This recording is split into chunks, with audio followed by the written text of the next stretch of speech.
কিন্তু দুঃখের বিষয় গো নবী, আমরা স্বামী আর স্ত্রী দুজন মিলে মাত্র একটা কাপড় আমাদের ঘরে গো নবী। ওগো মায়ের নবী, যেদিন থেকে আপনি নামাজের কথা বলেন সেদিন থেকে আমি আব্দুল্লাহ আনসারী আর আমার স্ত্রী আমরা দুজনেই মিলে নামাজ পড়া শুরু করে দিয়েছি গো নবী।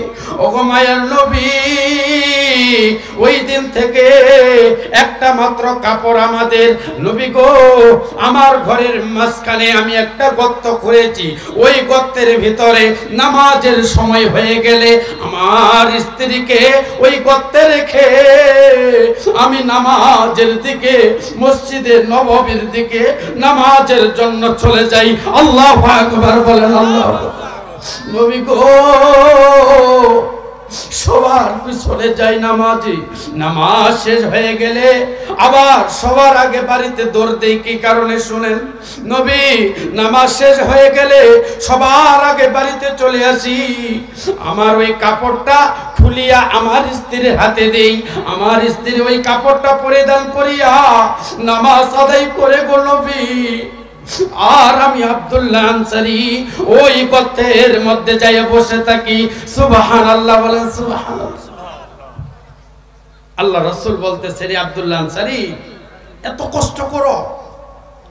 আব্দুল্লাহ আনসারী বলেন, নবী গো নামাজ আপনি বলেছেন নামাজ ছাড়া কোনো উপায় নাই, নামাজ নাকি বেহেশতের চাবি। ওগো নবী নামাজ তো পড়তেই হবে, এই কারণে আমাদের ঘরে একটা মাত্র কাপড়। নবী গো নামাজের সময় হলে ওই ঘরের গর্তের মধ্যে আমার স্ত্রীকে বসায় রাখি, আর ওই কাপড় পরিধান করে আমি নামাজে যাই, নামাজ শেষ করে আবার সবার আগে বাড়িতে চলে আসি। আজকে আমাদের ঘরে কেউ কাপড়ের অভাব নাই, ঠিক কিনা বলে? কথা বলেন ঠিক কিনা? মায়ার নবীর এক সাহাবী যার নাম ছিল আব্দুল্লাহ আনসারী। সুবহানাল্লাহ বলেন। হযরতে আব্দুল্লাহ আনসারী এই কথা শোনার পরে নামাজ পড়তে হবে, নামাজ না পড়লে জান্নাতে যাওয়া যাবে না। মায়ার নবী বলেছেন নামাজ পড়তে হবে। আব্দুল্লাহ আনসারী নামাজ পড়ার জন্য মসজিদে নববীর দিকে সবাই যখন নামাজে দাঁড়িয়ে যায়, সবার পিছনে আব্দুল্লাহ আনসারী নামাজে আসে। আবার যখন নামাজ শেষ হয়ে যায়, আব্দুল্লাহ আনসারী সবার আগে বাড়ির দিকে দৌড় শুরু করে দেয়। মায়ার নবী অন্যান্য সাহাবারা যারা রয়েছেন সমস্ত সাহাবারা একটা সমালোচনা শুরু করে ফেললেন, আরে আব্দুল্লাহ আনসারী কিসের নামাজ পড়ে সবার পিছনে আসে, আবার সবার আগে দৌড় দিয়ে বাড়িতে চলে যায়। সাহাবা একরামদের ভিতরে একটা সমালোচনা শুরু হয়ে গেলেন।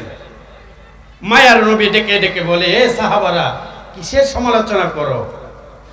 তো সাহাবারা বলতেছে, ইয়া রাসূলুল্লাহ আপনার সাহাবী আব্দুল্লাহ আনসারী আপনি যেদিন থেকে বলেছেন নামাজ বেহেশতের চাবি, নামাজ ছাড়া কেউ জান্নাতে যেতে পারবো না, ওগো মায়ার নবী আমরা খেয়াল করে দেখতেছি সেদিন থেকেই আপনার সাহাবী আব্দুল্লাহ আনসারী নামাজ পড়ে, কিন্তু সবার পিছনে আসে, আবার সবার আগে বাড়িতে চলে যায়। আমরা জানি না আব্দুল্লাহ আনসারী কিসের নামাজ পড়ে। সুবহানাল্লাহ বলেন। আল্লাহ রাসূল বলতেছে, রে সাহাবারা মুসলমানের ধর্ম হচ্ছে সমালোচনা নয়। কোন মুসলমান যদি ভুল করে তো ওই মুসলমান ভাইকে তার দোষটা তার ভুলটা ধরিয়ে দেওয়া, এটাই হচ্ছে মুসলমানের কাজ, ঠিক কিনা বলেন? মুসলমানের কাজ সমালোচনা করা নয়। আর আজকে আমাদের সমাজে সমালোচনা তো অভাব নাই, ঠিক কিনা? সমালোচনার অভাব নাই। আলামিন হুজুর এখানে এখন আজকে কারো বিরুদ্ধে কথা বলো তো কালকে দেখবেন পুরা কেরানীপাড়া শুরু হয়ে যাবে। কেরানীপাড়ার খতিব সাহেব হুজুর ওর বিরুদ্ধে, ওই দলের বিরুদ্ধে দুর্নাম করে গেছে, ঠিক কিনা বলেন? কিন্তু আমার সামনে কেউ বলবে না। তা আল্লাহ রাসূল কি বললেন, ও সাহাবারা সমালোচনা মুসলমানের ধর্ম নয়। আব্দুল্লাহ আনসারী সবার পিছনে আসে, আবার সবার আগে বাড়িতে কেন যায়, এটা আব্দুল্লাহ আনসারীকে সরাসরি আমরা বলবো। সুবহানাল্লাহ বলবেন না? পরের দিন ফজরের নামাজের পরে আল্লাহ রাসূল সাহাবা একরামদের একটা কাফেলা নিয়ে আব্দুল্লাহ আনসারীর বাড়ির দিকে রওনা শুরু করে দিলেন। আব্দুল্লাহ আনসারীর দরজার গেটের সামনে গিয়া মায়ার নবী ডেকে ডেকে বলে, আসসালামু আলাইকুম ইয়া আব্দুল্লাহ আনসারী, আসসালামু আলাইকুম ইয়া আব্দুল্লাহ আনসারী। তিনবার সালাম দিলেন, ডাক দিলেন, কোনো উত্তর আসলো না। আল্লাহ রাসূল যখন উত্তর না পেয়ে মায়ার নবী সাহাবা একরামদের কাফেলা নিয়ে আবার মসজিদে নববীর দিকে রওনা শুরু করে দিলেন। আল্লাহ রাসূল সর্বপ্রথম গিয়ে কি দিয়েছেন? জোরে বলেন, সালাম দিয়েছেন। আর আজকে আমরা কারো বাড়িতে গেলে সালাম তো দূরে থাক, ওর নামটা ধরে ডাক দিই। যদি নামটা ধরে উত্তর না পাই তো একটা এমন খারাপ ভাষা বলে যেটা এই মাহফিলে বলা ঠিক না। আপনার যাই হতে পারে, কিন্তু মুসলমানের কাজ, কোন মুসলমানের বাড়িতে গেলে সর্বপ্রথম কে দেওয়া? জোরে বলেন, সালাম দেওয়া। এটা মুসলমানের আদর্শ। ওয়াজে এসেছেন, কিছু নিয়ে যান, আজ থেকে করবো তো ইনশাআল্লাহ। যার বাড়িতে যাব, আমার কোন দরকারে গেলে সর্বপ্রথম কি দিতে হবে? সালাম দিতে হবে। মায়ার নবী সালাম দিলেন, আব্দুল্লাহ আনসারীর বাড়িতে তিনবার সালাম দিলেন। উত্তর না পেয়ে মায়ার নবী সাহাবা একরামদের কাফেলা নিয়া আবার রওনা শুরু করে দিলেন মসজিদে নববীতে। ইতিমধ্যে পিছন থেকে দৌড় দিয়ে আব্দুল্লাহ আনসারী দৌড় দিয়ে আল্লাহ রাসূলের দিকে আসতেছেন। দৌড় দিয়া সামনে আসার পরে মায়ার নবীকে ডেকে ডেকে বলে, ওয়া আলাইকুমুস সালাম ইয়া রাসূলুল্লাহ। সুবহানাল্লাহ। ও আল্লাহ রাসূল, আপনি আমার বাড়িতে গেছেন, আপনি আমাকে সালাম দিয়েছেন। নবী গো, আমি আপনার সালামের উত্তর দিলাম। মায়ার নবী বলে, তোমার বাড়ির দরজার সামনে তিনবার সালাম দিলাম, কোনো উত্তর দিলা না। এখন আমি রওনা শুরু করে দিয়েছি। ও আব্দুল্লাহ আনসারী, কেন পিছন থেকে দৌড় দিয়ে এসে তুমি সালামের উত্তর দিলা? তুমি কি আমার সালামের শুনতে পাও নাই? আমার সালাম কি তুমি শুনতে পাও নাই? আব্দুল্লাহ আনসারী ডেকে ডেকে বলে, ওগো মায়ার নবী, আমি আপনার সালাম শুনতে পাইছিলাম গো নবী, কিন্তু আমি আব্দুল্লাহ আনসারী এমন একটা পরিস্থিতিতে আছিলাম গো নবী, এমন একটা অবস্থার মধ্যে পড়ে আছিলাম, আপনার সালামের উত্তর দেওয়ার মতো আমার কোনো সুযোগ ছিল না গো নবী। আল্লাহ রাসূল ডেকে ডেকে বলে, ওরে আব্দুল্লাহ আনসারী রে, আমি শুনতে পাইলাম তুই নাকি সবার পিছনে নামাজে যাও, আবার সবার আগে তুমি বাড়িতে চলে আসো। এই আব্দুল্লাহ আনসারী, বলো বলো এই কাজটা তুমি কি কারণে করো? আব্দুল্লাহ আনসারী কাঁদতেছে আর বলতেছে, ওগো মায়ার নবী, আপনি আমাকে যেই প্রশ্নটা আগে করেছেন ওটার উত্তর আগে শুনে নেন, এক উত্তরে দুটার উত্তর পেয়ে যাবেন গো নবী। আব্দুল্লাহ আনসারী কাঁদতেছে আর বলতেছে, ওগো মায়ার নবী গো, আপনি আমার বাড়ির দরজার সামনে সালাম দিয়েছেন, আমি আব্দুল্লাহ আনসারী আপনার সালাম শুনতে পেয়েছি গো নবী, কিন্তু আমি যে অবস্থায় ছিলাম আপনার সালামের উত্তর দেওয়ার মতো আমার কোনো প্রস্তুতি ছিলাম না গো নবী। রাসূল বলেন, কি অবস্থায় ছিলা? আল্লাহ রাসূলকে আব্দুল্লাহ আনসারী বলেন, ওগো মায়ার নবী, যেদিন থেকে আপনি মসজিদে নববীতে বলেছেন মিফতাহুল জান্নাতিস সালাহ, নামাজ বেহেশতের চাবি, নবী গো, সেদিন থেকে আমি আর আমার স্ত্রী আমরা দুজনেই নামাজ ছাড়া এক ওয়াক্ত খাবারও খাই নাই। সুবহানাল্লাহ, জোরে বলেন সুবহানাল্লাহ। আব্দুল্লাহ আনসারী বলতেছেন, গো নবী, কিন্তু দুঃখের বিষয় গো নবী, আমরা স্বামী আর স্ত্রী দুজন মিলে মাত্র একটা কাপড় আমাদের ঘরে গো নবী। ওগো মায়ের নবী, যেদিন থেকে আপনি নামাজের কথা বলেন সেদিন থেকে আমি আব্দুল্লাহ আনসারী আর আমার স্ত্রী আমরা দুজনেই মিলে নামাজ পড়া শুরু করে দিয়েছি গো নবী। ওগো মায়ের নবী, ওই দিন থেকে একটা মাত্র কাপড় আমাদের নবী গো, আমার ঘরের মাঝখানে আমি একটা গর্ত করেছি, ওই গর্তের ভিতরে নামাজের সময় হয়ে গেলে আমার স্ত্রীকে ওই গর্তে রেখে আমি নামাজের দিকে, মসজিদে নববীর দিকে নামাজের জন্য চলে যাই। আল্লাহু আকবার বলেন। আল্লাহ নবী গো সবার পিছনে যাই নামাজি, নামাজ শেষ হয়ে গেলে আবার সবার আগে বাড়িতে দৌড় দেই। কি কারণে শুনেন, নবী নামাজ শেষ হয়ে গেলে সবার আগে বাড়িতে চলে আসি, আমার ওই কাপড়টা খুলিয়া আমার স্ত্রীর হাতে দেই, আমার স্ত্রী ওই কাপড়টা পরিধান করিয়া নামাজ আদায় করে গো নবী। আর আমি আব্দুল্লাহ আনসারী ওই গর্তের মধ্যে যাইয়া বসে থাকি। সুবহানাল্লাহ বলেন। সুবহানাল্লাহ। আল্লাহ রাসূল বলতেছে, রে আব্দুল্লাহ আনসারী এত কষ্ট করো? আব্দুল্লাহ আনসারী বলেন, নবী গো নামাজ আপনি বলেছেন নামাজ ছাড়া কোনো উপায় নাই, নামাজ নাকি বেহেশতের চাবি। ওগো নবী নামাজ তো পড়তেই হবে, এই কারণে আমাদের ঘরে একটা মাত্র কাপড়, নবী গো নামাজের সময় হলে ওই ঘরের গর্তের মধ্যে আমার স্ত্রীকে বসায় রাখি, আর ওই কাপড় পরিধান করে আমি নামাজে যাই, নামাজ শেষ করে আবার সবার আগে বাড়িতে চলে আসি। আজকে আমাদের ঘরে কেউ কাপড়ের অভাব নাই, ঠিক কিনা বলে? কথা বলেন ঠিক কিনা? আমাদের ঘরে অভাব নাই কাপড়ের, অথচ আজান হয় মানুষ নামাজে যায় না, ঠিক কিনা বলে?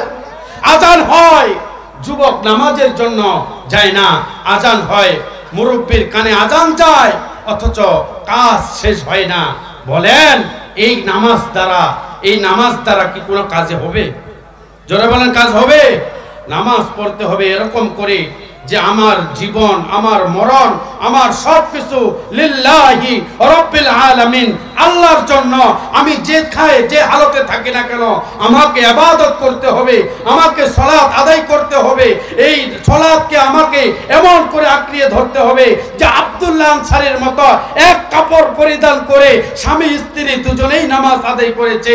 আর আজকে আপনার আমার ঘরে কতগুলা কাপড় শুকিয়েছে, কতগুলা কাপড়, অথচ আপনার আমার নামাজের কোনো পাগল পারা নাই, নামাজের কোনো খেয়াল নাই, নামাজ হয়ে যাচ্ছে, আমাদের কোনো টেনশনই মাথার মধ্যে আসে না, ঠিক কিনা বলেন? এর কারণ কি জানেন? এর কারণ হচ্ছে পানির ট্যাঙ্কির মূল জায়গায় কুত্তা মরা পচে আছে। কি পড়ে আছে? কুত্তা মরা। পঞ্চগড় পৌরসভার ভিতরে যে পানি সাপ্লাইটা হচ্ছে, পুরাটা পৌরসভার ভিতরে ওই ট্যাঙ্কি থেকে, মেন ট্যাঙ্কিটা থেকে পুরাটা পৌরসভায় পানি যায় কি যায় না? আওয়াজ করে বলেন, যায় কি যায় না? এই পানিটার মূল ট্যাঙ্কিতে যদি কুত্তা মরা পচে থাকে, বুঝে থাকলে বলেন এই গন্ধটা পুরা পৌরসভায় যায় কি যায় না? কথা বলেন, যায় কি যায় না? পুরাটা পৌরসভার মধ্যে এই কুত্তা মরার গন্ধ যায়। হুজুরের কাছে আসবেন, হুজুর আপনি একটু মাসালা দেন, এই পানি কিভাবে পরিষ্কার করতে হবে। হুজুর মাসালা দিবে যে এই পানি পরিষ্কার করতে হলে তোমাকে এত বালতি, 70 বালতি 69 বালতি পানি তোমাকে ফালাই দিতে হবে, তবেই না পানি পাক হয়ে যাবে। আপনি ফালাই দিলেন, কিন্তু কুত্তা মরার গন্ধ যায় না। শুভেচ্ছার স্বাগতম। দ্বিতীয় বক্তার আগমন, দ্বিতীয় বক্তার আগমন, দ্বিতীয় বক্তার আগমন। এরকম করে হবে না। আপনারা যারা এসেছেন আপনারা একটু হুজুরকে বুঝাই দেন যে হুজুরের আশেক এখনো আছে। আপনারা একটু মুজাহিদের মতো একটু তাকবীর দেন, নারায়ে তাকবীর, আল্লাহু আকবার। হয় নাই, হনে আরো জোরে, নারায়ে তাকবীর, আল্লাহু আকবার। দ্বিতীয় বক্তার আগমন, শুভেচ্ছা স্বাগতম কেরানি পাড়ার পক্ষ থেকে, শুভেচ্ছা, নারায়ে তাকবীর, আল্লাহু আকবার। দিন ইসলাম, দিন ইসলাম জিন্দাবাদ, জিন্দাবাদ। আল কোরআনের আলো ঘরে ঘরে জালো, এ ঘরে ঘরে হবে না, আল কোরআনের আলো সংসারে জালো, আল কোরআনের আলো সংসারে জালো, নারায়ে তাকবীর, আল্লাহু